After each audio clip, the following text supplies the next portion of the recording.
My main purpose is really to welcome all the new fellows. So welcome to the University of Michigan. We're thrilled to have you here. I really look forward to today's fascinating talk by Molly. And I was telling her beforehand, I'm a political junkie, and certainly this is the moment for political junkies in the strangest electoral season, and in some ways the scariest electoral season of my 58 years. When I started to think about the Hovey lecture, and I realized I get to choose who comes for the Hovey lecture. There was one person and one person only who I wanted to invite this year. Molly, as you heard before, was a fellow with me in the 2009-10 class of fellows. We were roommates in Argentina, and she's here, yes, partially because I adore her and she is my friend, but also because, to me, Molly embodies everything that this fellowship is about. Many of you are used to seeing Molly, reading her in The Atlantic, seeing her on any number of Sunday political shows, and on cable news talking about the elections. And I will let Molly tell you a little bit about this, but when she came here, she was like many of us who walk through the doors here, really exhausted, unsure of what she had to give to journalism and what journalism had to give to her. And she found that here, and she has had a stellar career since leaving this beautiful place, and she also knows everything about this election. It is wonderful to be back at Wallace House on this beautiful day. I moved here from Las Vegas, and where I covered the 2008 presidential campaign for the Las Vegas Review-Journal, and it was such a revelation to be in a place with seasons and trees and people who read books. Ann Arbor's a wonderful place. And as Lynette mentioned, probably like a lot of the fellows this year, I was at a frustrating point in my career. I was kind of stuck and a little burned out. And it was, journalism can be a tough business, but it was through the fellowship that I ate a lot of great meals, I made a lot of great friends, I had a lot of interesting conversations, but I also was reminded of all the great reasons that we stick with this harsh mistress called journalism, and it restored my belief that this was the thing that I had to keep doing, not only because it's the only thing I know how to do, but because I believed in it deeply. So, what the heck is happening with this election? Allow me to explain, and then I'm leaving plenty of time for your questions because I sense you might have some. Every presidential election is a remarkable event. Anything that happens only once every 4 years is going to be news. But this one feels different, doesn't it? It's an especially extraordinary campaign. I thought I knew everything about American politics, and then this election came along and showed me how much I didn't know. I've learned so much about America, not all of it happy things, covering this campaign. But it's a hell of a story. And that's what we live for as reporters. 4 years ago this time, I was struggling to come up with interesting angles on Mitt Romney, which was sometimes a challenge. I have not struggled at all to find interesting angles on this current election campaign. I have not had any problem. It would be easy for me to stand up here and sound smart by saying I expected this all to happen. I saw it all coming. I predicted it from the beginning. That is not the case. I did not expect Donald Trump to become the Republican presidential nominee. I did not expect Bernie Sanders to get 45% of the vote in the Democratic primary and go all the way to the convention. I'm not saying that those are the same thing. I'm going to take the parties one at a time. But I do think that they are parallel disruptions to our political process. They've challenged the old expectations and assumptions that a lot of us held. And I submit that that is what we're witnessing in this election cycle, a great disruption across the board in American politics. It may be bigger than an election. It may be a disruption of American society. It may be a turning point in American history. So what are we learning? How did we get here? I'm going to start with the Republicans. I call up my professional Republican friends to interview them as sources or just to talk, and I feel terrible because it feels like a therapy session every time.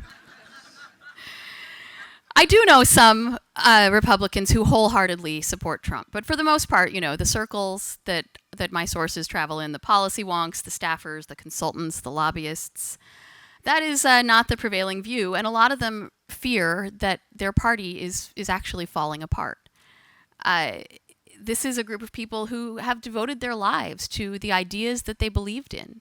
They've grown up in this party, they've worked in this party, they thought that it was about these ideas, the famous, three-legged stool of Ronald Reagan, the family values, smaller government, strong national defense. And now all of a sudden, their party has undergone a hostile takeover by someone who doesn't seem to believe any of those things, right? He's proposing a tax plan that would explode the deficit, so there goes smaller government. He never talks about social issues. He's been married 3 times, so there goes family values. And during the primaries, he stood on a Republican debate stage and said to Republican primary voters that George W. Bush lied to get us into war in Iraq, and they voted for him anyway. So for a lot of Republicans, this is kind of mind-blowing. They did not think you're allowed to say those things. They have been raised to believe that free trade is a good thing, that capitalism is a good thing, that a lot of them believe that, the immigrants who are here illegally should be allowed to stay. And they thought, most of all, that politics was about ideas, about policy, about a competition of platforms and proposals to advance society. And what Trump seems to have revealed, what's so disturbing, is that he seems to have revealed that a substantial portion of the Republican base wasn't about that at all. They were about this identity-based sense of grievance, an anger, a fear, an opposition to the way things are going that is much more it's about nostalgia, making America great again. It's about a sort of white identity politics that sees itself as a reaction to the identity politics of the left. And what's been disturbing for my friends in the Republican establishment is the realization of how unpopular their ideas actually were. That, the sort of Jeb Bush, Lindsey Graham, Paul Ryan platform is more war, less Social Security, and more immigration. And it turns out not a lot of people support those things. And Trump comes along and says the opposite of all that, and he wins. As I said, I didn't expect this to happen. And so, as a reporter, when I see something happening that I don't understand, my compulsion is to go investigate it, to go figure it out, to see it with my own eyes and ears, and find out what's happening. So, last November, this was around the time that the Trump rally started to get a little scary. People started getting punched and kicked. Protesters were being thrown out and yelled at.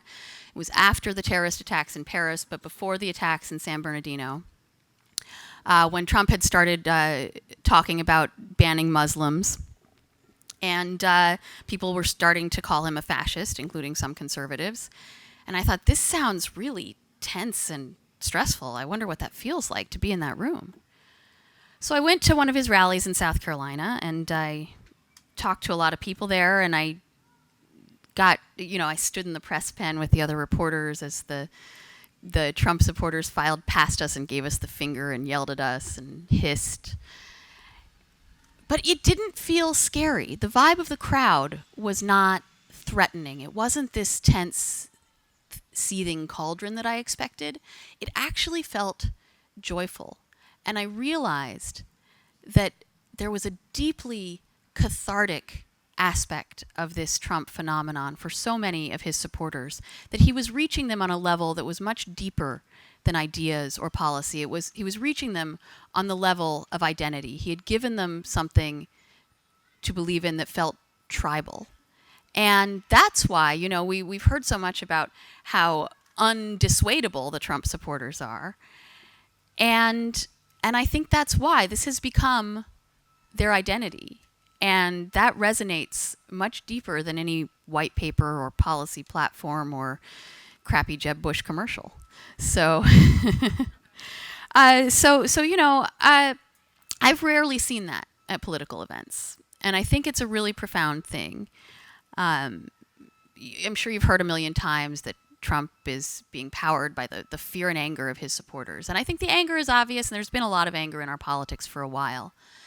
But I don't know if we appreciate the fear enough, because fear is a very powerful force in politics. And I started looking at the polls about this, and it turns out that actually just in the last 2 years, the level of fear in the American electorate has risen by about 20 points. Fear is now at the highest level in America since just after 9/11. And a majority of Americans actively fear that they or a loved one will be a victim of violent crime. They fear that they or someone close to them will be a victim of terrorism. And it's easy to say, oh, look at this cheap fear-mongering that Trump is doing. But this is something that's real and that's out there, and that not a lot of politicians are validating in the way that he is. And it's a universal force. It's human nature. It's in all of us. It's one of the few emotional forces strong enough to actually override our partisan commitments. Most people just vote for the same party in every election. There are very few true swing voters. But a destabilizing event, a destabilizing emotion like fear can actually reorder that. And that is one of the reasons that you often hear pundits like me say on television that if there were some kind of terrible, domestic act of terror on the eve of the election, it would probably benefit Trump. And when people are fearful, they cling to what they have. They want to be reassured. They want to be protected and made to feel safe. Think about the platform Trump is proposing. Literally protectionist economics and a wall around the country that physically protects people. So I think that so I came to feel at events like the rally in South Carolina and all the other Trump events that I've attended that he had found a way to push these sort of deep buttons in human nature.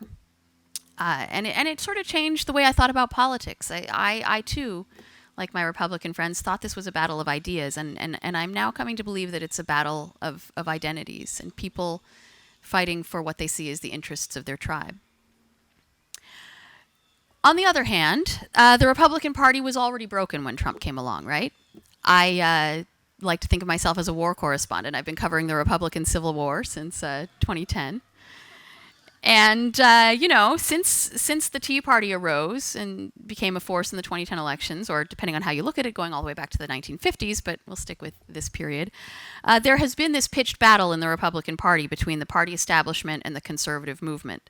The Goldwater Republicans, the Rockefeller Republicans, or the Mitt Romney Republicans, however you want to define them.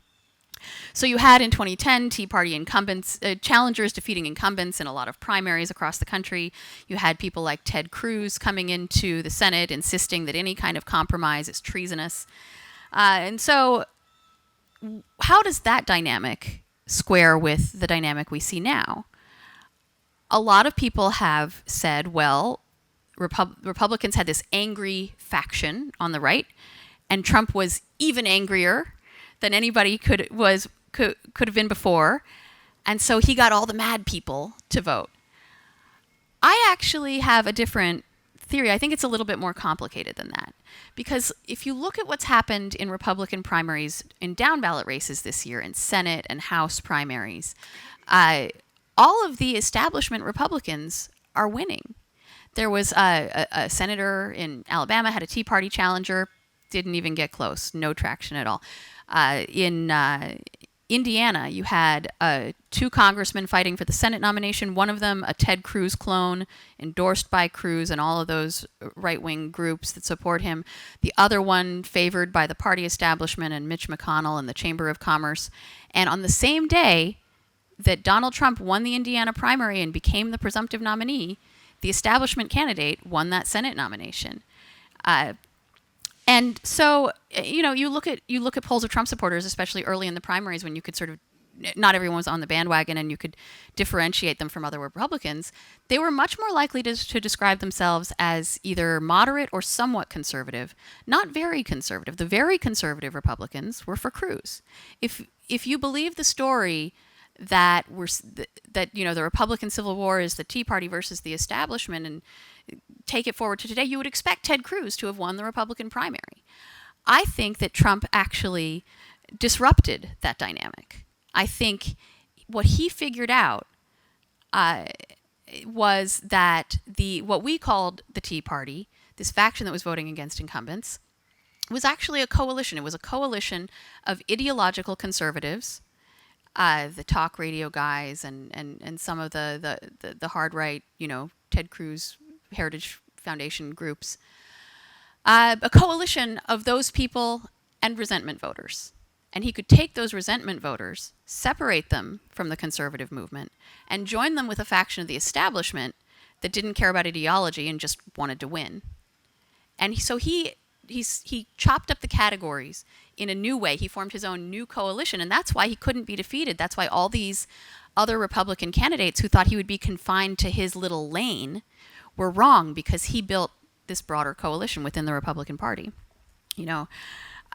The incredible irony here is that instead of a continuation of this Republican strategy that we've seen for the past 8 years of total opposition and not compromising ever at all with the Democrats and especially the president, what if Trump is a reaction to that? What if Trump is the party base saying to people like Mitch McConnell, no, we do want to get things done. We want a deal maker. We want someone who reaches across the aisle. So, a Republican lobbyist that I quoted a few months ago said to me, if you ignore all the offensive and racist things that he says, Trump's kind of a breath of fresh air.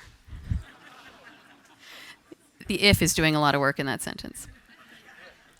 But so you do have this odd phenomenon, right, where people like Glenn Beck, who's opposed to Trump and feels his party is in tatters, are on the same side as people like Mitt Romney. And I don't know if Glenn Beck and Mitt Romney have ever really been on the same side before.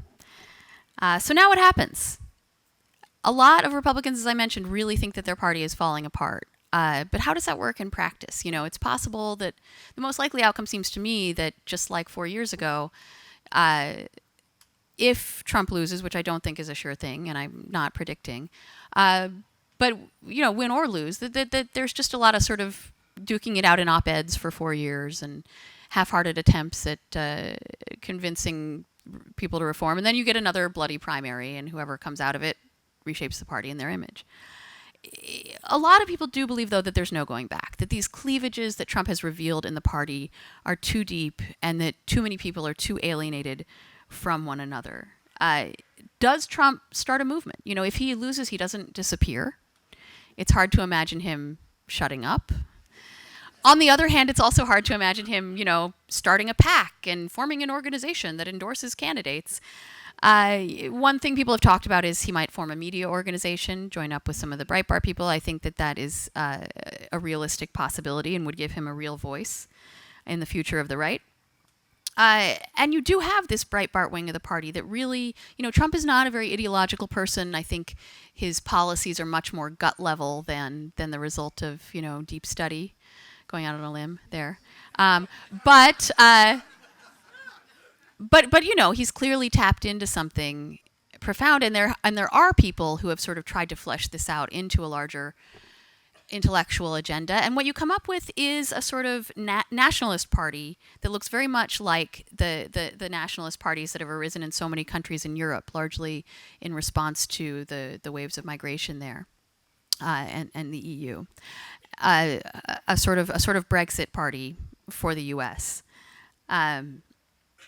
Is that a party that can win in America? I really don't know. It's not a direction that the Republican Party here has ever really taken, and we have seen some other candidates this cycle try to run on that platform. There was a candidate in Paul Ryan's primary for the House in Wisconsin who explicitly styled himself after Trump. I believe he went to Paul Ryan's house and ridiculed him for having a wall around it when he doesn't want to have a wall on the border.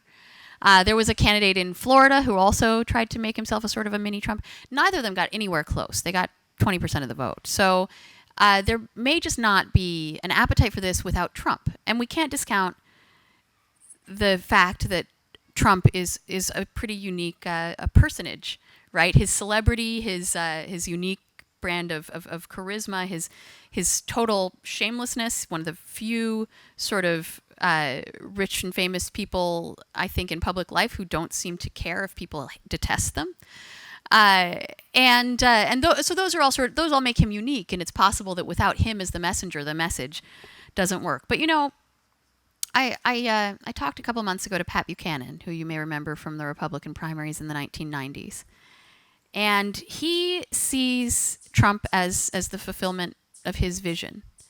And what he said was, the difference between me and Trump is that Trump is winning and I lost. But he said the reason for that is that back in the 90s, I was warning about the dangers of mass migration, unnecessary war, social change, globalized trade. But I didn't have the evidence. Now people can see the disastrous consequences of all of those things, and that's why Trump is succeeding where I failed. So, if Pat Buchanan is right, people are rising up against all of those things. They want to make America great again, and they want to turn the Republican Party into a vessel for their ideas. I don't know if they will succeed. But even if Trump does disappear, remember that Republicans lost the 2012 election with Mitt Romney as their candidate. And they wrote this after-action report that said we need to do better at attracting young people and minorities. We've won the popular vote. We've lost the popular vote in 5 out of the last 6 presidential elections. How do we turn this around? Trump sort of ignored all of those recommendations, but even if he disappears, the party still has all of those problems. So, but let's not spare the Democrats, because the Democrats also saw a major disruption in the primaries. And you did see some surprising commonalities between Donald Trump and Bernie Sanders. They had the same position on free trade, for example. Both railed against the Trans-Pacific Partnership trade deal. And you had Sanders taking a very similar line to Trump in saying that these trade agreements are a sort of bipartisan conspiracy, right? Republicans and Democrats in Washington is one of the few things they agree on. And according to Donald Trump and Bernie Sanders, it's screwing the working class. And, I've been to these rallies for both Sanders and Trump in these hollowed out old industrial towns, a lot of them in Michigan, right? You have a lot of those towns, or in Iowa, or in Wisconsin, and you meet people at those rallies that I have never seen at, say, a Marco Rubio rally. You meet these people who, they're wearing work boots, they might be missing some teeth, and they all tell you the same story about how they lost their job when the plant closed, or a foreign company bought the factory and laid everybody off. And So economists will argue until they're blue in the face that free trade lifts the entire economy, it's good for everybody, but that's not much comfort to these people who've been left behind. I met a 28-year-old at a Trump rally in Georgia who told me he was trying to choose between voting for Donald Trump or Bernie Sanders.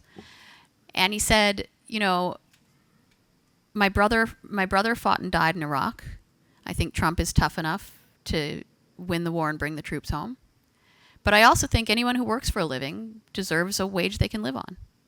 And, there's no major party in America that really, for him, spoke to where he was. There's also, of course, a sensibility in common.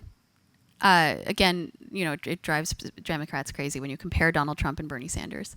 But you do have this common anti-establishment fervor, a feeling that the established way of doing things was corrupt and outdated and needed to be broken up in as drastic a way as possible. So, and I think this is what the Democratic establishment failed to recognize that enabled the rise of Bernie Sanders, this appetite for radicalism in the base of the party. I met so many Sanders supporters who really felt that we needed a revolution. There's a new generation in American politics. The young people today, the people who are just starting to vote, are probably the most liberal generation in American history. and they don't think socialism is a dirty word. They'd like to hear someone be able to say that and not be embarrassed. They'd like to hear issues like single-payer healthcare be discussed and not confined to the fringes of political debate. I think a lot of them have been reared in the identity politics that has pervaded a lot of college campuses, and they sort of speak a new language. So a lot of these kids don't see themselves as Democrats. A lot of the supporters of Bernie Sanders in the primary were young people, and a lot of them were political independents. And so there's a potential time bomb for the Democratic Party if those people decide that the party has overlooked them and has ignored their voices. And I went to the Occupy tent camp at the convention in Philadelphia, and I met a lot of kids who said the Democratic Party has lost me for a generation. They didn't listen to us.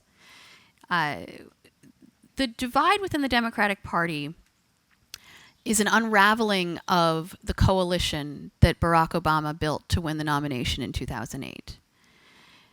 Obama put together, in a sort of novel way, two of the Democratic Party's core constituencies: minority voters, who in many ways are the backbone of the Democratic Party, and white liberals, particularly young people, those college kids. He ran against the establishment, but he was a reformer, not a revolutionary.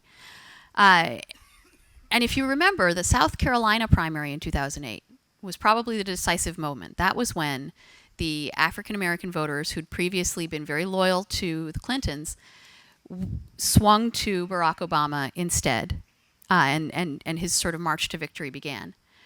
This year in South Carolina, they went back to Hillary Clinton, and that, I think, is when her march to victory began, but with a different coalition. Right? Hillary didn't win the young people. They were with Bernie. So that coalition that Obama built had been split in half, and with Hillary taking a lot of her old supporters, the Democratic establishment, older, I think, white women in particular, and put them together with that core of minority support. So that means that the party that was shaped by Barack Obama is now fracturing. And I don't think we know the consequences of that either. Now, before I go too far down this road, we have to recognize that, unlike in the Republican Party, the Democratic establishment won the primary. So you have these sort of parallel populist disruptions, but on one side, the populists won, and on the other, they lost. Hillary had more trouble getting there than she expected, but this is the candidate favored by the party's donors, by the establishment, by most of the party's institutions. There are a lot of activists on the left who would like to see a sort of Tea Party rise up on the left, to pull the political debate to the left, to get more progressive candidates into the House and Senate and governorships. And they've been trying to do that. That you had left-wing candidates run in open primaries this year in states like Maryland and Pennsylvania. Liberal groups put a lot of money in backing these candidates, and they all lost. What we've seen with the liberal left of the Democratic Party is, so far at least, they just don't have the numbers. Liberals are not, you have to realize, the parties are not symmetrical. The vast majority of Republicans, about 80%, call themselves conservative. Only a minority of Democrats consider themselves liberal. The majority of Democratic Party members actually consider themselves either moderate or conservative. So, and we do see the number of people in America who consider themselves liberal rising, but not to the point where they've taken over the Democratic Party. So I think the insurgency in the Democratic base, the percolating liberal sentiment, is still not at that stage of being able to take over the party. So, 8 weeks to go till Election Day. I'm not going to make any predictions. I have a firm policy against that, so don't ask. I don't like to look stupid if I end up being wrong. But I actually think who wins this election may not be the most interesting question of the next 8 weeks. These bigger questions, these bigger themes that we're seeing, these long-term trends, these questions about American identity, these questions about how we see ourselves as a country, these questions about what ideas shape our two political parties, those are big, and those are going to continue past November 8th. We are at a demographic turning point in this country. We're in the throes of this change from, a country that was majority white Christian when Barack Obama took office, and that is now only 40%. So that is a turning point in America, in our national identity. And it's destabilizing to our culture and to a lot of people. If you look at the kinds of debates we're having about ideas, we may see the whole axis of our political debate changing along with it. Parallel to this, we've never had more access to information, but we've never trusted that information less. We've never been more connected, but we've never been harder for campaigns and politicians to reach, or pollsters. People don't trust institutions, the party establishments, but also politicians, the government, corporations, the media. And thanks to the internet and our new interconnectedness, people can subvert those institutions. They can go around them. They can start political movements and talk to each other and find other people like them. They can find information that they like, whether or not it's true. So we don't know what the consequences of this are because it's never happened before. A lot of the things we thought we knew about how political campaigns work have been upended. What does it say if Jeb Bush can spend more than $100 million and go nowhere in the Republican primary, while Donald Trump basically has a campaign that consists of a private jet and a Twitter account and barely airs any television ads, the traditional medium of political campaigns, and he wins in a rout? This is, full disclosure, the subject of my latest article in The Atlantic, which you can now read. You should buy it at the newsstand and pay full price, or better yet, subscribe. But that's another sort of truism of politics and how it works that is being upended by these larger forces, these long-term trends. I was in Colorado last week, which is where I grew up. And I went to my old neighborhood in the Denver suburbs. This was a strongly Republican county when I was growing up there. Stereotypical, suburban soccer mom country. And it is now one of the two most pivotal swing counties in Colorado. This is a county that voted for George W. Bush twice, and then it voted for Barack Obama twice. And so what I wanted to find out there was how that happened and whether this is a long-term trend. It applies, I think, to suburbs across the country. It certainly applies to Northern Virginia, where I live now. It applies to places like Atlanta. It applies all over to cities with growing populations, particularly in the suburbs. So there's two narratives here. The first one is demographic change. The suburbs have gotten younger and more diverse. People have moved to Colorado from places like California and Mexico. The population's been growing. The new generation is more liberal. What was once an inner ring suburb an outer ring suburb is now sort of an inner ring suburb of Denver. But there's another narrative here too, and it's a sort of realignment of the parties.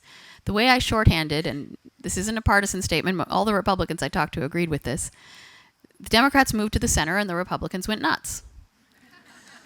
So, the Democrats stopped talking about divisive cultural and class issues. They stopped campaigning on, taxing the rich and abortions for all. And they started talking about things like education and public safety, talking about pocketbook issues and quality of life. Meanwhile, the Republicans were pulled to the right in primaries, and they kept putting up these candidates who were far on the fringes and who said outlandish and offensive things. And those middle-class soccer moms that I grew up around in my cul-de-sac, in my planned community behind walls, they started to drift. So the question, and when I went there, I actually went to my old street and I talked to people, and I found a lot of sort of people my age who look like me, right? Middle-class, white moms in their 30s and 40s. And so many of them told me they'd always voted Republican, but they weren't sure they could do it this year. So the vexing question for Republicans is whether those people are gone for good or whether that's an anomaly of this cycle. And then the vexing question for Democrats is if they can stay where they are or if they will find their party's base pulling them to the left to the point where they start to lose those people. Bernie Sanders won the caucuses in Colorado, and the Democratic Senator, Michael Bennet, got booed at the state party convention for not changing his superdelegate vote. So that's also a possibility. Anyway, I don't know how all of this ends. Those are some of the questions that are on my mind. Those are the things I'm curious about that I'm going to be going out there and trying to report in the closing weeks of this campaign. But I can't wait to cover the rest of this story, and I think November 8th will be only the beginning. Thank you, and I'd love to take your questions. You know, you talked about the two big surprises, Trump and Bernie, and there's been so much discussion and analysis and written about how Trump, like how did this happen, and what part was the media complicit at all because of the attention they gave him. And I was wondering if any of your sources, if there's been any internal buzz about the influence that the lack of media attention or the focus on Hillary, the dominance of Hillary in the media has had an influence, and has there just been any discussion about that on the other side? I would like to say for the record that the media is blameless. We do nothing wrong. Oh, this is like the one crowd where I can actually get a little bit of applause for that line. No, look, we're obviously not perfect, but what I think people need to consider about these narratives that you hear in every campaign, but that have been especially strong in this campaign about, oh, the media, blame the media for this or that, that is a tactical campaign.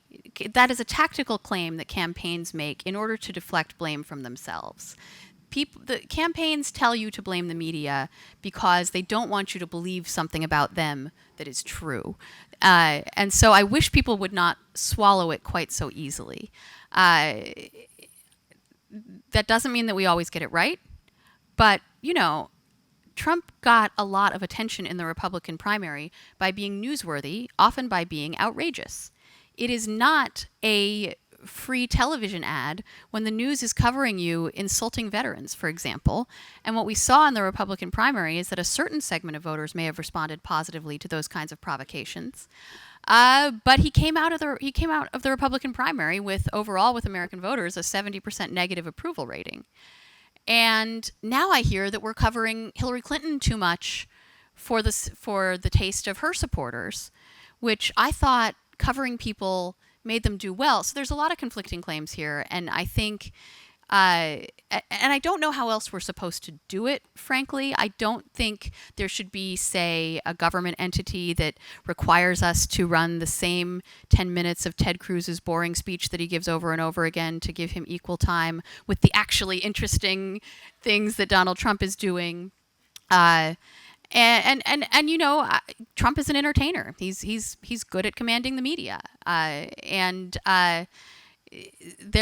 seem to recall another candidate who was very good at getting media attention, and that was Barack Obama in 2008. But because people liked him, they said, oh, well, he's a master communicator. With Trump, it's, oh, the media shouldn't be giving him all this attention. We don't give him credit for being a good communicator. You haven't said too much about Hillary, actually. Yeah. Is she going to get an overwhelming vote from women or not? And if her health should actually go south, what do the Democrats do?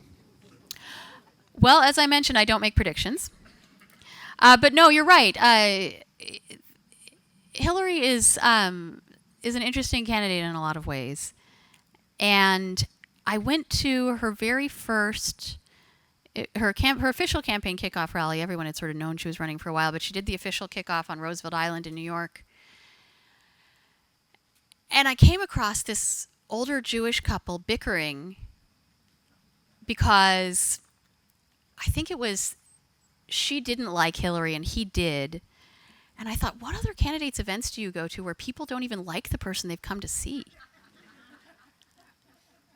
And so this lukewarmness about Hillary Clinton is not a made-up thing in the media. It's been there from the beginning of her candidacy that a lot of loyal Democrats felt a sort of dutiful requirement to support her, but not a lot of people were really excited about her. Certainly some were, but a lot were not. And I think that is this anti-establishmentarianism in the electorate, this feeling that party institutions and you know, candidates whose platforms are a sort of technocratic incrementalism are just sort of not inspiring to people at a moment when so many feel that the nation is in crisis and needs some kind of radical overthrow. And then, and I have no idea where this health thing is going to go. It's clearly a serious question, and I don't know what's going to happen with it. I've honestly been on the road and haven't done any reporting on it, so I can't tell you from the inside what's going on with the campaign. But it's a real question, and I think there is part of the issue that she's now suffering from is this constant lack of transparency and secrecy that's been a hallmark of her career for decades, which means that people aren't willing to give her the benefit of the doubt on something like this. Earlier, you spoke about disunity within both parties. What do you think the president's role is in terms of uniting the Democrats, since we are 2 months out from the election and it still appears that the Bernie supporters are still supporting Bernie, or at the very least not quite on board with Hillary Clinton? I don't actually know that that's true. I mean, if you look at polls, the Democrats are far more united than the Republicans. Now, a lot of the Bernie supporters aren't Democrats, right? They're independents or they're young people who might not vote. But given the demographics, I don't know if that's a constituency that's particularly loyal to President Obama. He is going to be campaigning for Hillary Clinton. He's been a very strong advocate for her candidacy. You certainly saw at the Democratic Convention Barack and Michelle giving very strong speeches in favor of her, and that's really a rare thing. It has actually been decades in American politics since a sitting two-term president has campaigned that strongly for his successor. You did not see Al Gore on the trail for Bill Clinton in 2000. You did not see George W. Bush on the trail for John McCain in 2008. You did not see Ronald Reagan campaigning that enthusiastically for George H.W. Bush in 1988. So that should be an asset for Hillary Clinton, both for what you said in uniting her own party, but also President Obama is more popular now than he's been in some years. And there's some suggestions, some people are theorizing, I should say it like Trump, some people are saying, a lot of people are saying, I don't know, but a lot of people say. But there is a theory out there that the reason for this is basically that Trump is making him look good. That people have been turned off by the divisiveness, and that has made them newly receptive, even people who thought, even, a lot of conservatives who have thought that Obama was a socialist radical who was trying to turn America into Europe. Now they're looking at him and saying, okay, but maybe it wasn't that bad. I'm wondering, and I'll ask you for a speculation, not a prediction, about what you think Trump might be like as president. The only grounds that we have to speculate about what kind of president Trump would be, since he's never been in public office, are his actual career, which has been in business, and which he's actually pretty intense about, right? Now, you can talk about the bankruptcies, the scams, things like Trump University, and it is true that much more than a builder, he is a brand builder. More than buildings, he puts his name on things, often things that he doesn't own, and promotes Trump. But he's really good at that. And by all accounts, he really throws himself into it. The people who have had close relationships to him, his family, his ex-wives, they talk about someone who really all he thought about was business, to the exclusion of everything else. So, this campaign, he's run a very disorganized campaign, but I don't think we can say he's been disengaged. If anything, my sources in the campaign say he micromanages things. He wants to be in charge of everything.